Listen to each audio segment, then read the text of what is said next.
Hey everyone, welcome to Queerly Recommended, the podcast where we recommend queer films, books, TV shows, and more.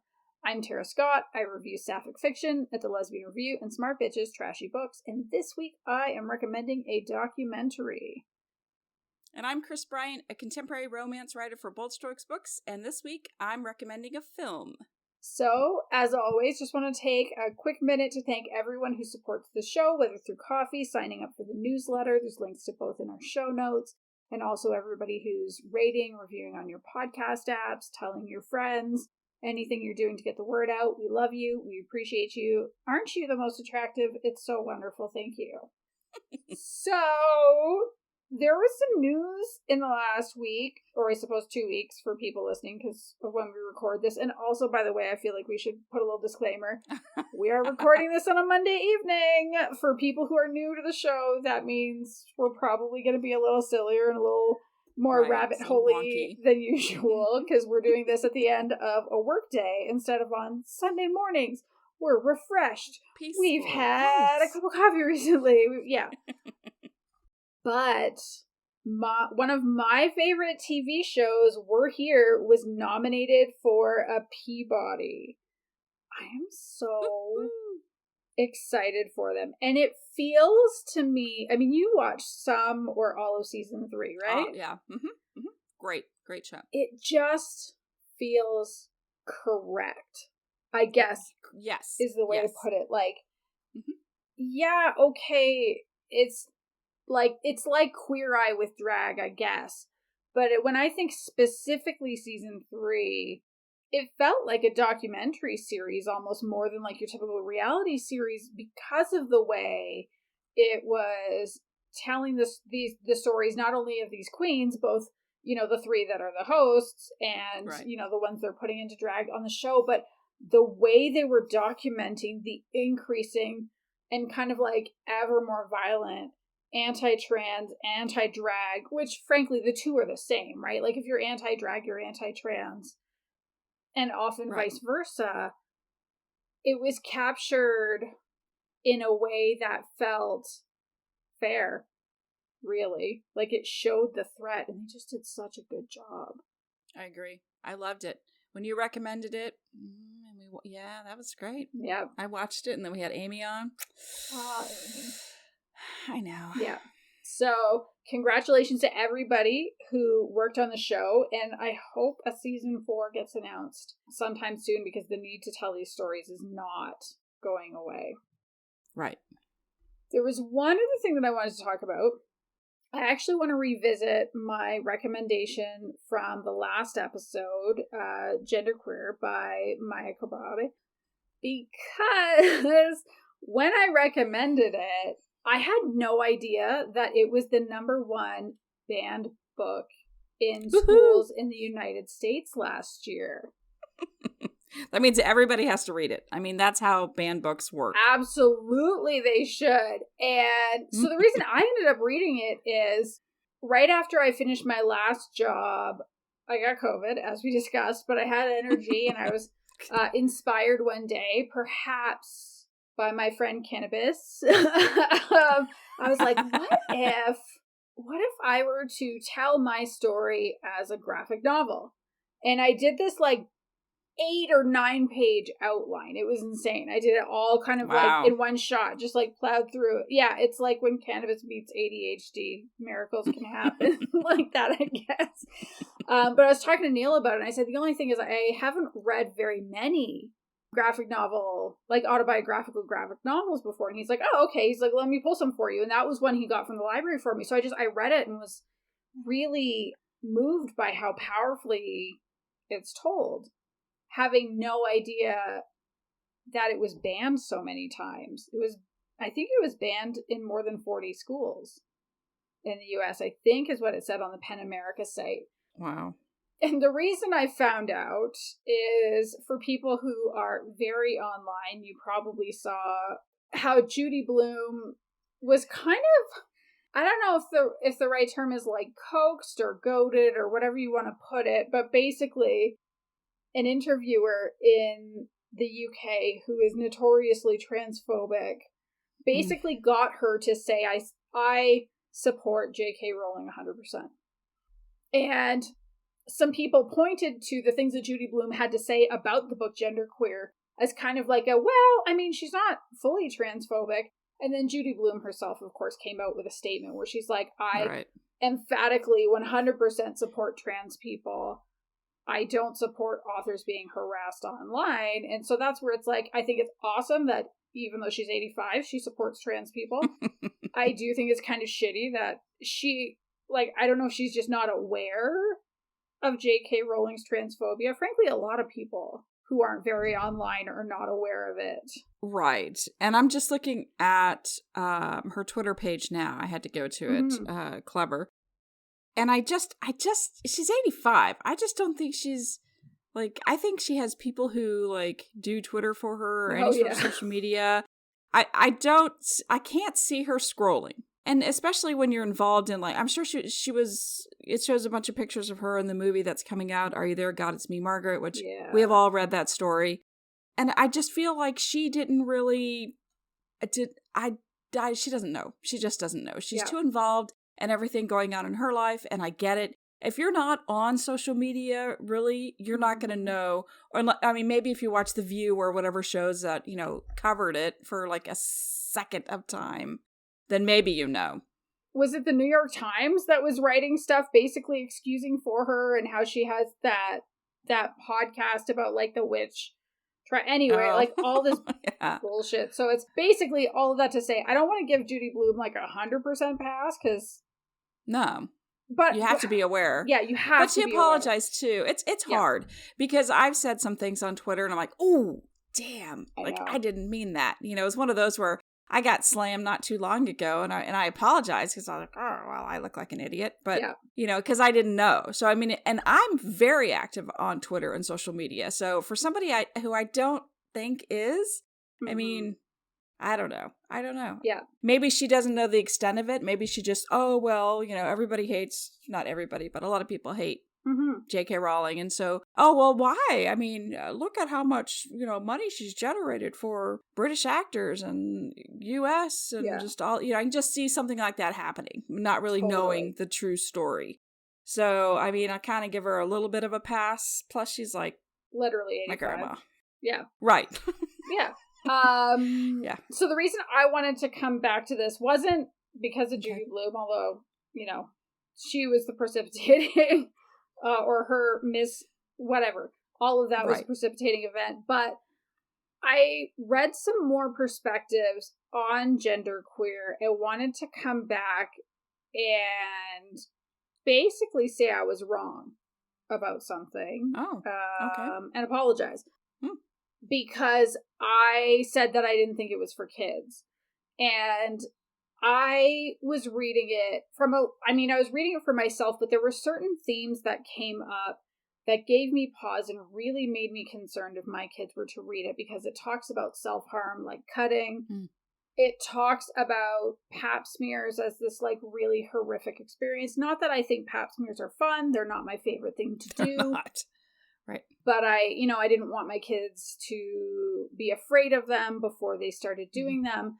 But at the same time, I don't think it's right to say as a blanket statement that kids shouldn't read this book, especially if you're talking middle school, junior high, high school kind of age, because the part that I was forgetting is that it is so hard for young people to find themselves in fiction when they are non-binary. Non-binary representation is just not nearly where it needs to be. And yes, this is raw.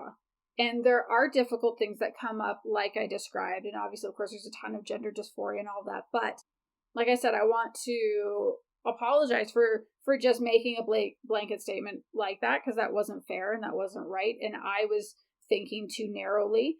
And what I would say instead is, if you're going to give it to your kid, or if your kid wants to pick it up, just read it too. Because then you can be prepared and you can have those conversations. And you can talk about, pap smears suck. And for some people, they're incredibly painful. And there are medical reasons for why we do them. And that's a conversation you can have. you can have a conversation about self-harm and cutting and that kind of a thing.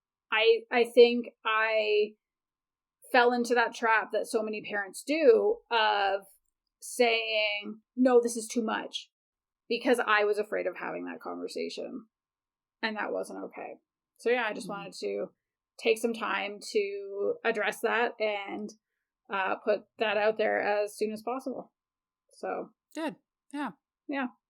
And if you want to see the other top 10 banned books from last year, we put a link in the most recent newsletter. So head on over to the website and grab that and, sign up for the newsletter if you haven't. Yes. Do that. Just me saying, no, cut that part out. We can end it there. That's fine. See? Monday. I know. I do have something to talk about. Ooh, what is it?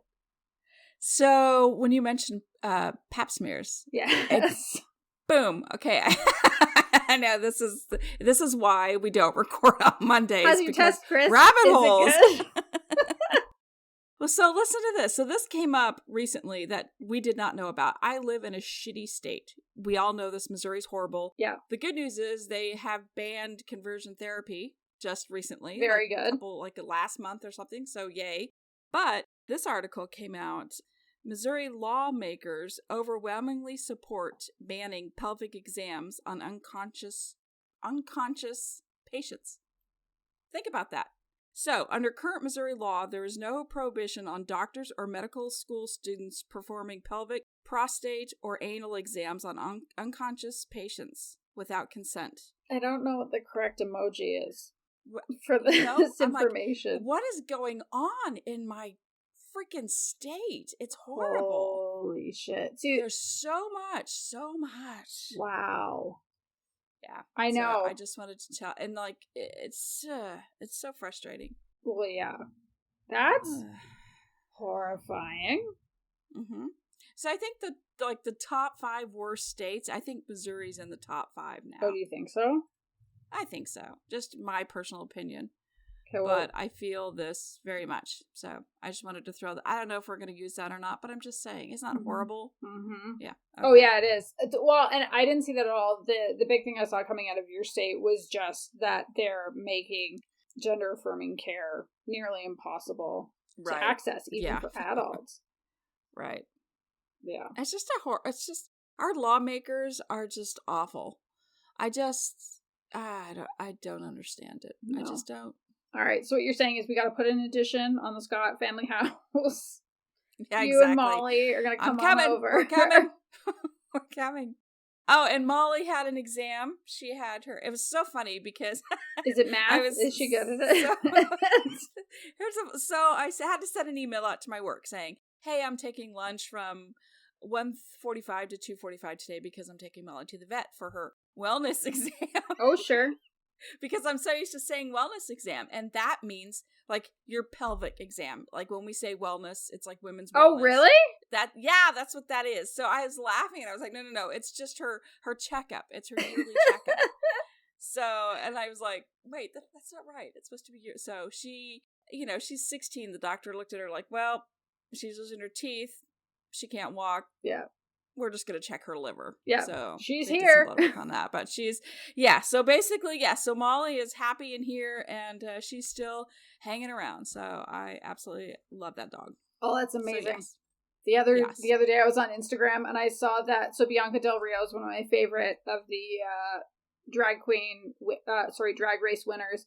And has 2 little chihuahuas, and one of them, I think it's Sammy, it was his birthday on the weekend, and he had a little cake with a little numbers 18 on it, because he's 18, and I was like, oh my gosh. Oh, that little man.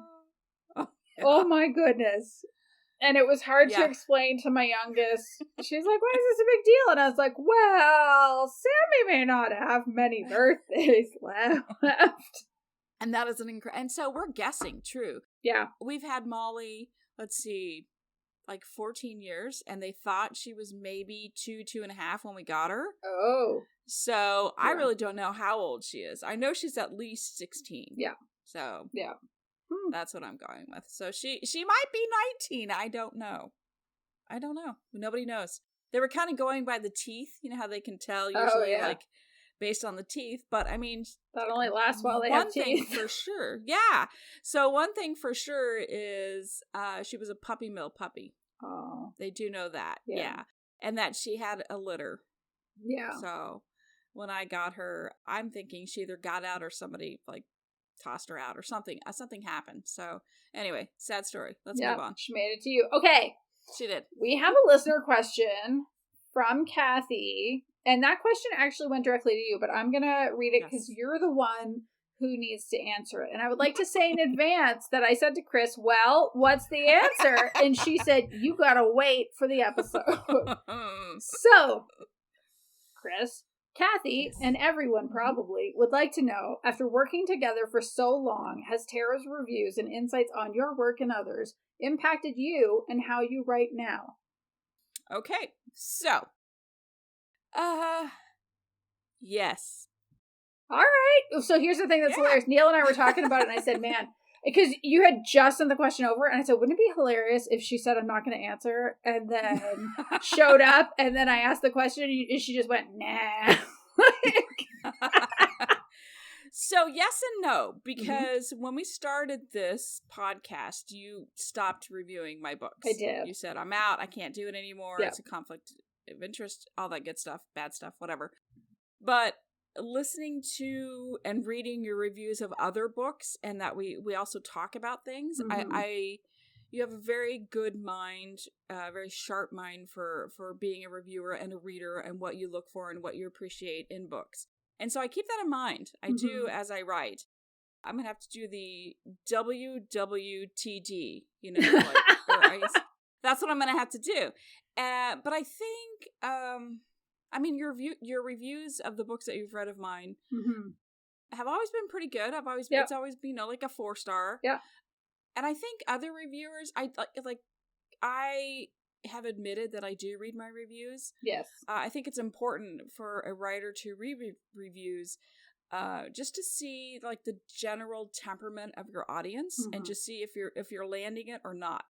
And I learn like, oh, she does this too many times, or somebody was like complaining that I have my characters wink too much. And I'm like, oh, okay. Little things like that. And now I'm super aware of it. Or like if I say pussy too many times. I mean, I've mentioned that before, that somebody complained about that.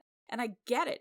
If you're reading a romance, that might not be a word for you that you want to read in a book. So I get that. So I am that is a word that jumps out at me now. Like I have to know where the balance is, between erotica and romance and what people would be comfortable reading. Yeah. So all in all, I do. I think it's writing is a growing experience. It's not something that you're going to, land right out the gate. It's just not going to happen. You're going to learn as you go, and you're going to learn from, people. Some of it's valid. Some of it is just shit. Like some of the reviews are just like mean.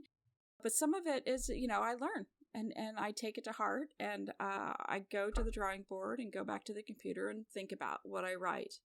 And it's not like I'm letting people influence me, but I'm just being made aware of maybe the feeling, if that makes sense. No, it does make sense. I think something too that you're really good at that not all authors are able to do is you don't seem to internalize a lot of what you not that not that a shitty review won't be like a little ouchy, but like it's not going to ruin your life or anything like that. And there are some authors that I have said, get off a Goodreads, right? Because well, so like one of my friends, she was very upset that she got a 3-star, and she read, she was like, this is my review, and I'm like, I have this one review that is so horrific that anytime any writer bitches about getting a 2 or a 3 or even a 4-star, or 3.5 or whatever, 3.64, some of these ratings I don't understand. But I just whip out that one review I got, and I'm like, here, I want you to read this, and then I want you to come back to me and cry about your 3-star review. So they never do and that. Everybody shuts up. Like they read that and they're like, God damn, how are you still standing? I'm like, I know. But so, I mean, some of those I do, I take it to heart. And, some of them are just mean. Like some people are just, they're out there to just, be heard and for no reason. It's like reality TV show. Mm-hmm. Yep. So I think that's fair. Yeah. Well, Kris, what have you been reading or watching? So, I am still in edits, and I'm also still in a deadline. So I've got two things going right now. So, so basically, all the music shows that I'm watching, American Idol, The Voice, perfect backdrop for what I'm doing, just like background stuff. So, I have been keeping up on those. Catfish is back. And we finally have a good episode. I finally watched a good episode. Ooh. After two really stupid ones. They were really horrible. Oh no. The third one was okay. And I was like, okay, so I haven't quite abandoned it yet. But I just feel like now it's becoming more people are aware of it and they just want to be on TV type thing. Oh, and so it's one of those where you can see the end. It's happening. Like it's gonna stop because it's too obvious now. Yeah. So, but you know me, I'm a loyalist. I'm gonna stick with it till it like sinks maybe, but I might bail on this one because I can't do it. I think that's the first time I've heard you say that. I know. In like more than 2 years. Whoa, Catfish, you're on notice. Get your shit together. Right. I mean, do better. Do better. There's got to be more people and real people. But also, everybody sees what they do, what Catfish does, the Google image search, all those things. Cash App, fantastic. I love it. Like to put somebody's phone number in Cash App to see, who comes up. Oh, yeah. Right? Like, there's a lot of cool things, a lot of tricks that you see. Yeah. And so, I'm like, when I'm watching the show, I'm like, how is this even still on? Like, how do people not just know all the tricks? And I can't tell you how many, that's a fake picture and I'll Google image search it. I do it all the time now. So so that it's getting close to the end, which is sad, but you know, Neve will go on to do something else and it'll be amazing. So but I did watch a movie and I need to talk about it. Okay. I have feelings. Okay, I watched the movie called 65. It was both horrible and good at the same time. Interesting. Okay. Why? Okay. Here we go. I'm just, this isn't even a recommendation. I'm just going to read this to you because I cannot explain it in words. And so this is So here we go. After a catastrophic crash on an unknown planet, pilot Mills, played by Adam Driver, you know who Adam Driver is, right? Okay. Oh, yes. Quickly discovers he's actually stranded on Earth 65 million years ago. Think about that. That's so stupid. But here's the deal. It's like, we don't know. Yeah. Like, what is time anymore? Plus, who doesn't know that, we're a brand new universe just starting off when, millions and zillions and quadrillion light years away, there's one that's ending or, Oh, sure. So, right. So I was like, that's kind of a cool concept. I mean, really, because we can't be stupid enough to think we're the only ones in the whole world ever. Right. Through any point in time. Yeah. So that was cool. But here's the thing. So he's stranded on this planet and he has like 6 hours to get him, 12 hours to get him and this girl, the only other survivor of the wreck, to like this escape pod, and they leave. So what happens is, I don't know, am I ruining this? I'm not really ruining it. No, who cares? Right. Okay. Yeah, do it. So he's like a transport pilot. He transport people who are like frozen and he takes them, different worlds away. Well, they get in this sudden asteroid, like something's happening, like rocks are hitting the side of the ship. That's how he crashes, because they get into this something, you don't know what it is, but a lot of rocks are hitting the ship and it crashes. So it turns out it's the freaking asteroid that killed the dinosaurs that comes down to Earth 65 million years ago, per what everybody says. And so it's that asteroid that he has to try to beat. So it was so bad, but it had dinosaurs, and the concept was just so... Is it like a good bad movie, though, or is it a bad movie? It's a good bad movie. Yeah. Movie. So, like, grab an edible or a drink of your choice. Right. Have fun, because they're dinosaurs, all different kinds. I'm going to watch this. Yeah, and you're going to call me, and you're going to go, what the fuck? No, I'm not. Because here's the thing. You have made so many recommendations of things where it's like, wow, that sounds really excellent. And, like, it's going to hurt my heart. And then I don't watch them because it's going to hurt my heart. And this just sounds like good, stupid fun. It is. It really is. It really is. All right. I can't explain it. That's hilarious. What was it? What did you watch it on? Do you remember? This is bad. You're going to hate me for this. Did you pay money for it? I did. I paid I was desperate. I was desperate. So I paid my cable company to rent it. I rented it. So it is available to rent on the cable platforms. So, and maybe it's somewhere else. I don't know. But enough about that. What about you? What have you been reading and watching? Okay. So I finished Drag Race season 15. I don't know what I'm going to do on Friday night now that I don't have Drag Race to watch. I'm going to find something to do for a couple of weeks. And here's the funny thing. I have been kind of bitching about this season and complaining about various things. Yeah, like the episode lengths were weird at first, and then it was like, the thing that never changed though was that I really love the queens. Even when I was like, like it's fine, but like I really love the queens. And then the finale, I was so invested in the finale. Who won? Sasha Colby won, which is who. And honestly, I think part of the problem for the season for me, it was so clear from the first episode that this was Sasha Colby's season. And there is nothing wrong with that. But also nobody was ever going to be able to beat her because she is such an incredible seasoned queen. And I don't even just mean old. She's younger than I am. She's 38. But she's so polished. Did you say older than you? You fucking liar. What? God, I'm so sorry. Continue. No, like she's so polished and she's so smart with what her choices that she makes as a performer. And also like she won 2012 Miss Continental, which is like the drag pageant to win. So she's already kind of legendary for that. But actually watching, it was so cool. There were a bunch of things in this that I really liked. They did their first time, they've added a Lifetime Achievement Award to Drag Race finale stuff. And they gave it to, this is really great up until the point where I forgot his name. They gave Monday. So good. No, they gave it to Bob Mackie for, all the things that he's contributed. He's the costume designer and fashion designer. Incredible. So he showed up there. He's like also probably 85. He's just a little teeny tiny guy. He's still designing. Like, good for him.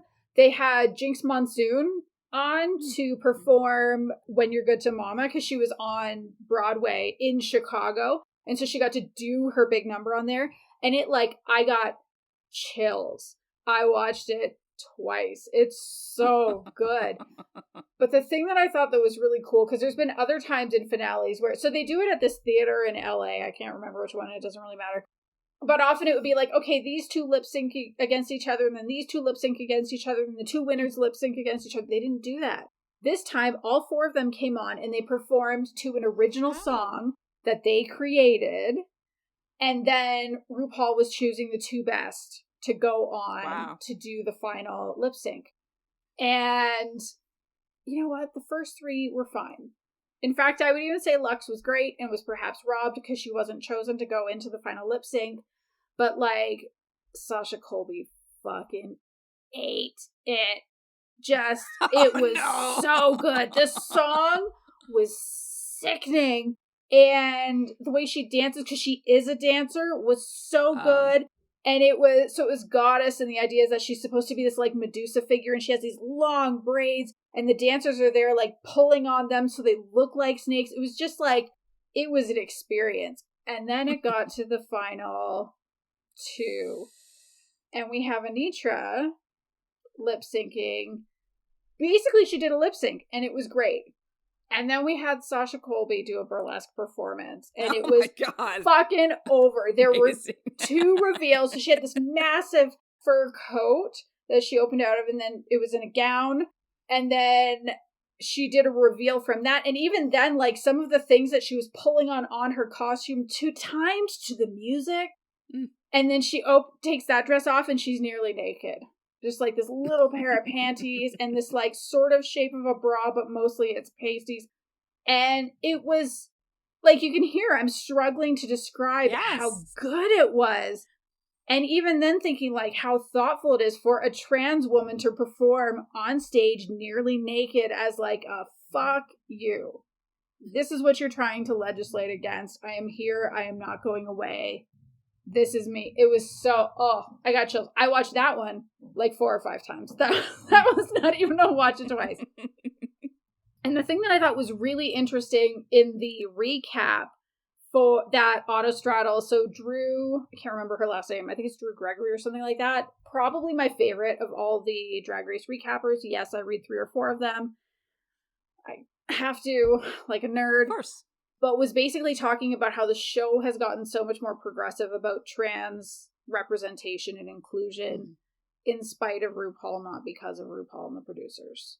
Oh. Yeah, because, I mean, there is often a problem with, like, cisgender gay men not being the most supportive of trans people and trans queens. And, you know, obviously he's come around to a certain degree because there are more and more and more trans women competing on Drag Race. And in fact, the last 4 winners have been trans people, which is pretty awesome. But there is kind of this, like, okay, how long is it going to be RuPaul? Because he's really not as progressive as a lot of people would like to see. And so I loved when Drew said, like, can we just make it Sasha Colby's Drag Race at this point? Because Sasha Colby is probably the only other drag queen. I mean, there would be some, but really when you talk about, like, reach and pedigree and excellence and all of that, like, it just makes sense of all the people who have done it. Why is the Apple TV thing? I'm looking at it too. Like, what is happening with your computer? I know. It's because I had to rent. So I rented the movie. Oh. I rented. Oh. I paid money Ooh. for the documentary that I'm recommending. And Apple TV wants me to know that it expires in 23 hours. And it's like, you couldn't tell me that, I don't know, in like 20 hours? Nope. Apparently not. So since, on to other things, since the last time we talked, we watched all of what's out of The Mandalorian, except a new episode dropped, yes. In the last couple days, we haven't watched it yet. This season is weird. It is. It's a little weird. It's like, it's good. I'm enjoying a lot of it. I'm really not mad that there's that, you know, like, super hot butch that I think might be a bad person. Yes. I know, yes. But I mean, I can't say anything. It feels like they're setting up like 3 or 4 other shows. Yeah. Instead of having a season of The Mandalorian. Right. I agree. So, I don't know. I mean, I love Pedro Pascal. I still love, obviously, I love the baby. Who doesn't love the baby? Right. He's so cute. And I like his fuzzy hair. Yeah. His fuzzy hair. I like the Bo-Katan stuff that's happening too. But it feels like a weird kind of disjointed season so far. And I'm hoping that by the end, all the threads will have been tied together. Mm-hmm. But I think the true Star Wars fans they have feelings about this, and they know exactly what's going on at all times. So, like I have a friend who is really into it, and she'll tell me, hey, you need to watch, they have like graphic. Oh, like Clone Wars? Yes! See, like, you need to watch this before you watch this, and then you have to make sure you watch it in order, and like, Die Hard. Like, I'm not that Die Hard. We've watched those. I still feel like it's fairly Well, I also have and you're pretty in depth. I have such a crap memory, though. So there's a lot of like, hey, you remember this character? I'm like, I sure don't. Nope. Thanks for asking. And then that's kind of it, because I haven't been doing a lot of reading or watching things, because like I said last time, starting a new job. I started the new job. It turns out by the end of the day, I have no brain space left. But I have been playing a game on the Switch called Octopath Traveler 2. I can't remember if I talked about the first one when I played it last year. But it's kind of fun. It's this, like, you know, it's an RPG, and you're playing as, there's like 8 different characters, and you kind of need to play as all of them, and I guess in the end it all wraps up into one story. I can't describe it very well. It's really hard to describe, but it's a lot of fun, I guess, is what I'm going to say. So if you have a Switch, or if you've been considering playing it on any platform, definitely do it. The thing that I love, actually, is it takes everything I love about the first Octopath Traveler, and then just, like, dials it up a little bit. They've done a really good job of fine-tuning it and adding some new elements that are pretty cool. So yeah, go get that. Is it queer? I don't think so. But you know what? Most of them aren't talking about that aspect of their life. So maybe all the characters are queer. Yes, we just don't we'll know. go with yes. They're all gay. Gay is great. Mm-hmm. Kris. Yes. What is your official recommendation this week? Okay. So I spoken to my magical remote and I said LGBTQ. And I found a show. It's kind of like a documentary that focuses on influential people in the LGBTQ community. And the very first episode talked about a YouTube sensation, Troye Sivan. I think I'm pronouncing that right, or not, but I think that's right. And I'm like, who the hell's that? I've never heard of this person. And like, there were 8 episodes, and I couldn't even get through the first one because the narrator was so... I don't even know how to explain it. It was just awful narration. But it covers people like, Ellen DeGeneres and like, I can't even think of anybody now. I mean, I'm drawing a blank. But like everybody, like there are 8 episodes and you recognize everybody, but I didn't know this name. Mm-hmm. And so then I go and I look to see, who is this person? And they're like a YouTube influencer. Monday nights. Influencer. Right. Do it the French way. Well, and he like has music and he's an actor. And so then I found that he did this movie called, or he starred in this movie. It's a 2022 movie called 3 Months. And so here's the blurb. Okay.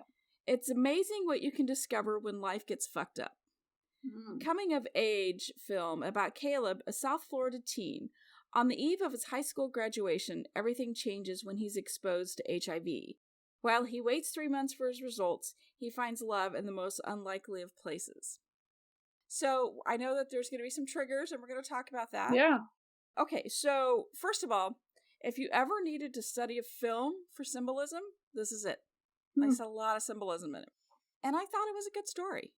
Snarky, typical 18-year-old, teenager who struggles, with life because everything is happening all at once. Mm-hmm. And this is the summer, like we all know, that this is the summer that's supposed to be the best summer of a person's life because it's the transition summer between, adulthood and going to college maybe, or going out on your own, flying the nest or whatever.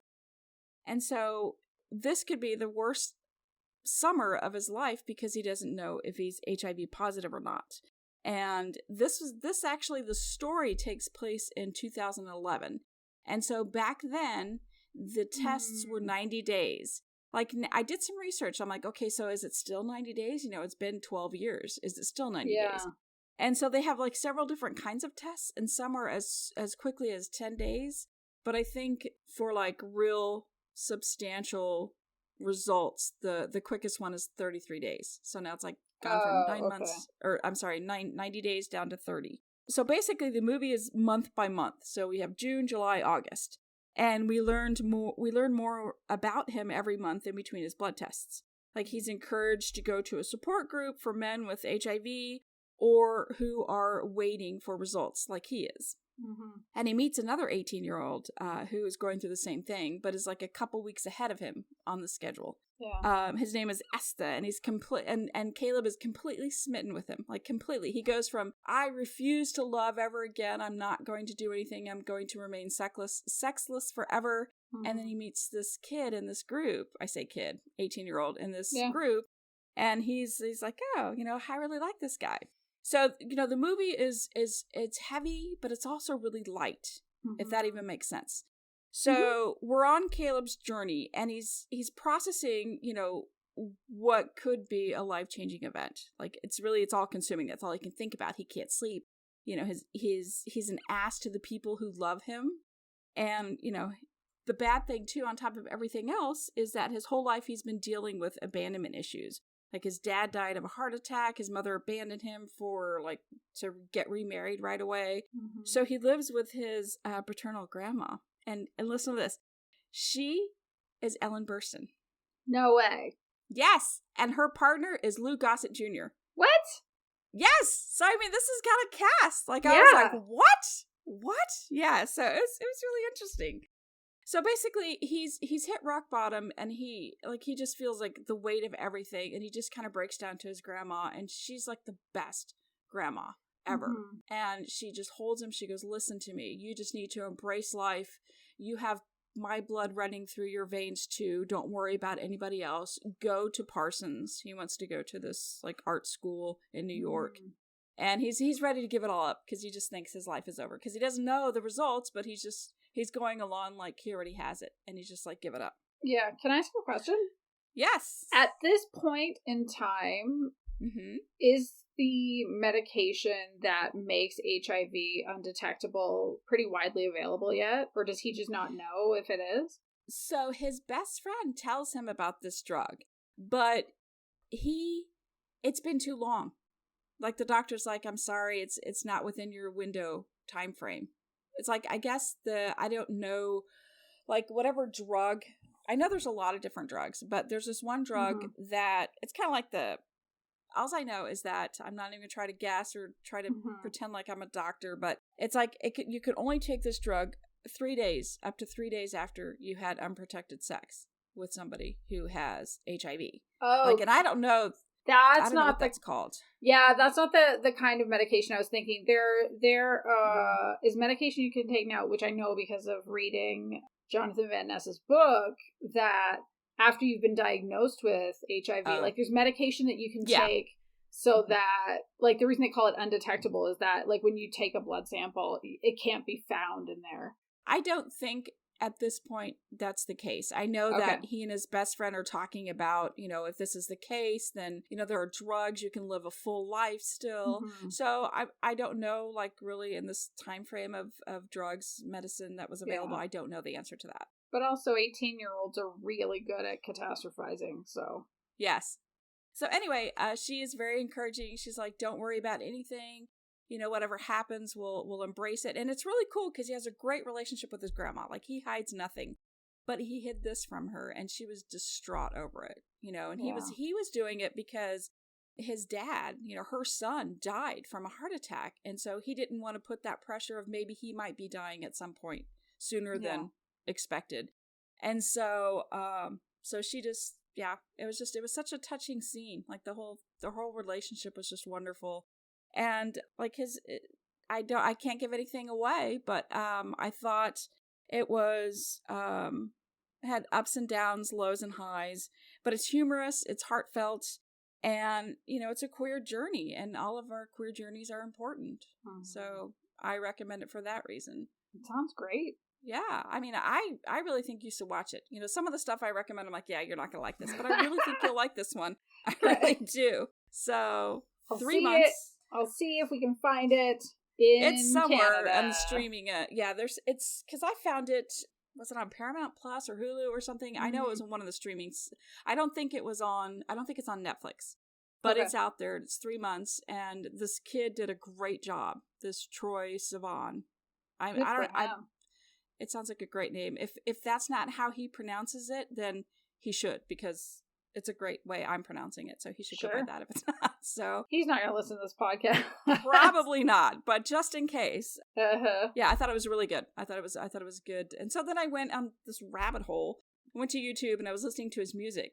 His videos. Like, I haven't seen videos in forever. No, like, literally, what are videos? Like, my childhood was videos, and then nothing but reality shows, and now I'm going back to videos, and it was just kind of fun. So I listened to his music. It's not great, but it was entertaining, and the videos were great. I mean, I loved it. There was one that I thought the video was fantastic. I just loved everything about it. So anyway, so check him out and check that movie out. And nice. That is mine. Yeah. So what about you? What is your official recommendation this time around? So came to yesterday. Well, actually, so we pushed our recording by a day, because it was Saturday, and Tara went, "Oh shit, I don't know what I'm going to recommend." And so even yesterday, I was like, I still don't know what I'm going to recommend. And I was like, you know what?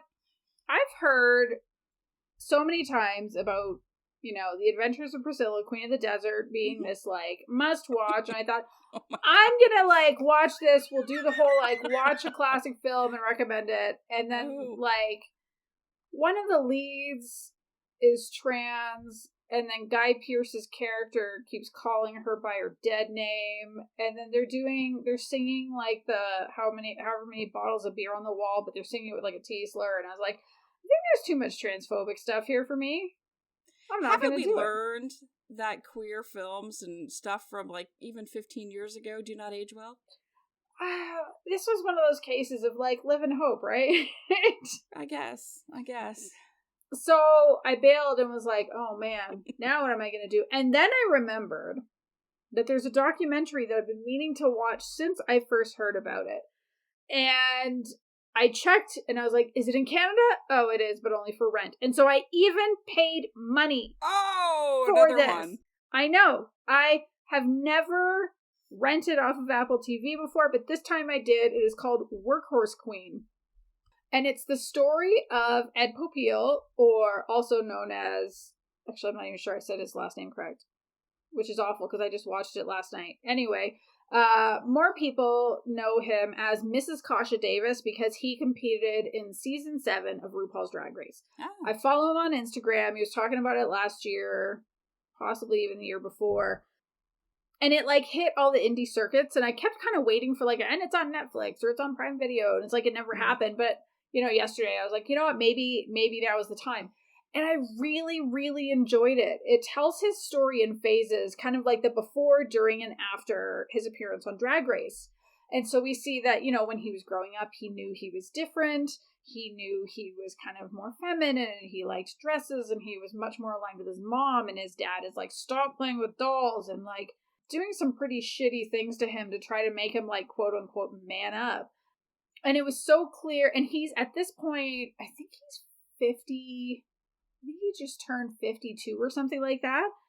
And he knew it wasn't really an option for him to be gay, to be out, and to be in a relationship with his family. And so he even went so far as marrying a woman.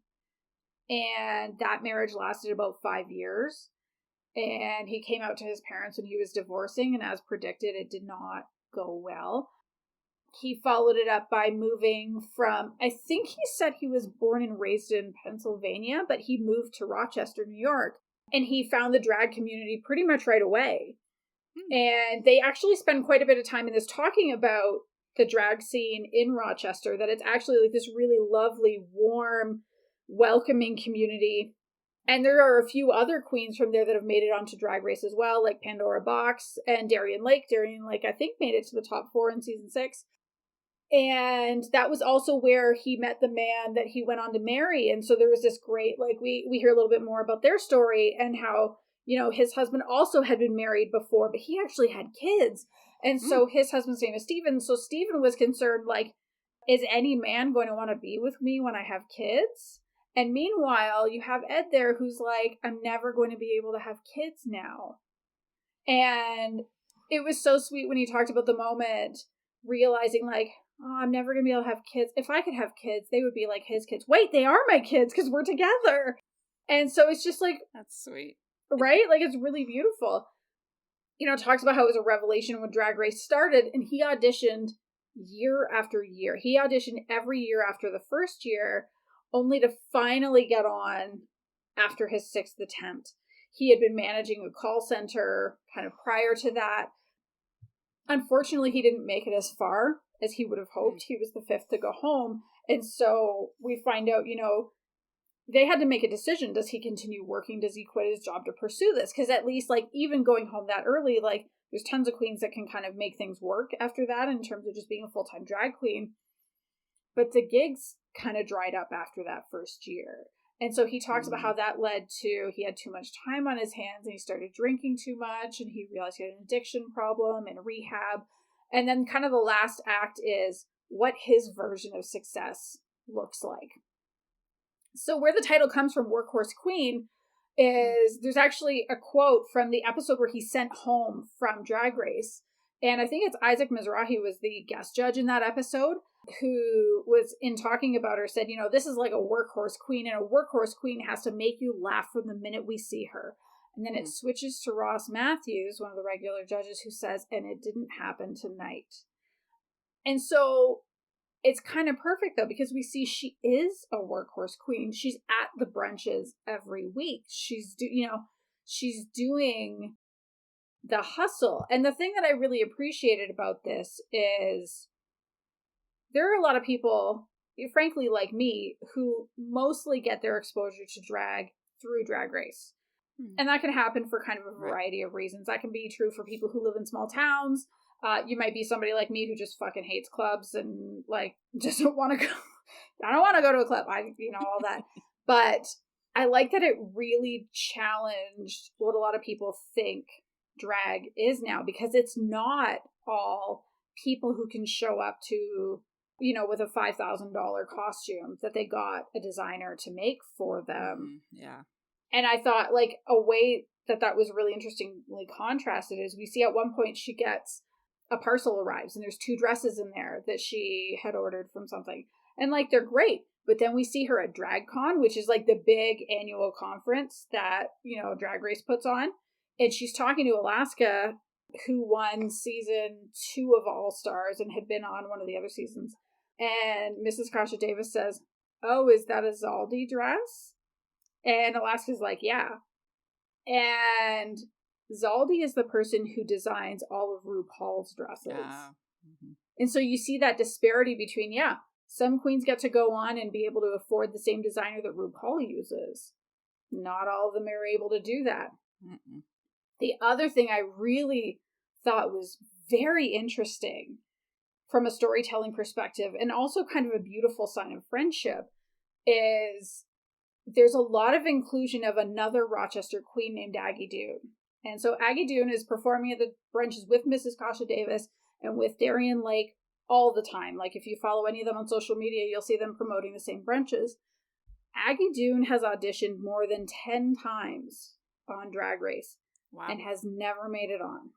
He's been performing in drag for over 30 years. So was there before, Kasha Davis got started. And the thing that I appreciated was seeing kind of that, like, this is somebody who wants it. This is somebody who is hungry. In part, yes, for the exposure, but also she got really vulnerable talking about how it's actually gotten to where it's impacting her friendships, because she doesn't have this experience that her other friends have all had. So it's almost like I'm halfway in the sisterhood, but I can't fully join in there. And then the other thing that I really loved is that it talks about how, so like I said, it's kind of that Mrs. Kasha Davis has her own happy ending. And that happy ending isn't necessarily the same as like Jinx Monsoon, who got to go on Broadway, like I was talking about. Or even like Trixie Mattel, who had like a reality show where they're making over her motel in Palm Springs and gets to do all these other things. Like there's some of the queens that just get to these like mega heights. But she built this incredible thing in Rochester. It's called Imagination Station. And it's kind of like a live variety show for kids. And what I loved about it is, and so it's her, she brings Aggie Doon there. I'm sure there are other queens that come in too. But you get to see the way the kids light up, that they think it's magic. And I'm actually really glad I watched it now instead of when it came out. I think I would have loved it regardless, even if I had seen it then. But it feels even more important right now, while there are all of these people who are either legislating or trying to influence legislators to ban drag, saying that drag queens are groomers, just like trans people are groomers. And it's like, when you see what's happening there, they're not grooming them for anything except having imagination and seeing possibilities and seeing magic in the world. I think it's kind of one of the perfect antidotes to those arguments, because drag queens and trans people are kind of the wedge that's working, because they couldn't stop same-sex marriage from going through, right? Like that ended up being a losing battle for them. And when they're calling drag queens and trans people groomers, they're going to be calling us that too, if they're not already. Like, all queer people are at risk. And, it shows that we're not grooming, we're just living our lives. And again, tying it back even to what we were saying with genderqueer, you're not grooming kids by giving them the book.